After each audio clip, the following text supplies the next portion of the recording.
బంగారం, ఇతను నా దగ్గర 5,000 రూపీస్ అప్పు తీసుకుని రిటర్న్ ఇవ్వట్లేదు.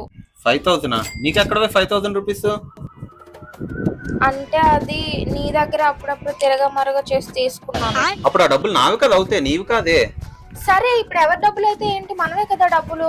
అతను నంబర్ కూడా బ్లాక్ చేశాడు, కాల్ ఎత్తట్లేదు. నువ్వు ఒకసారి చేయవా? నంబర్ చెప్పు.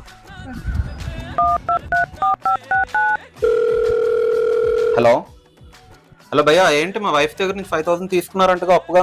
అబ్బా లేదే, తనే ఇచ్చింది. అవునా, తనే ఇచ్చిందా? అవును, నేను మీకు రిటర్న్ చేసేస్తాను, ఉండండి ఆ అమౌంట్. సరే, నా నంబర్కి ట్రాన్స్ఫర్ చేసి ఉండాలి. భయ్యా, మీ మొబైల్ కి ఓటీపీ వచ్చింది, అది కొంచెం చెప్పరా? ఓటీపీ చెప్పాలా? ఎరుపాపలా కనిపిస్తున్నానా?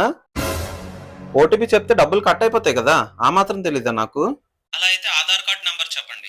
ఆధార్ చెప్పాలా? రే, ఆధార్ చెప్పినా సరే పోతాయి కదరా, ఆ మాత్రం తెలీదా? ఎరుపప్పు అనుకుంటున్నావు ఏంటి నన్ను?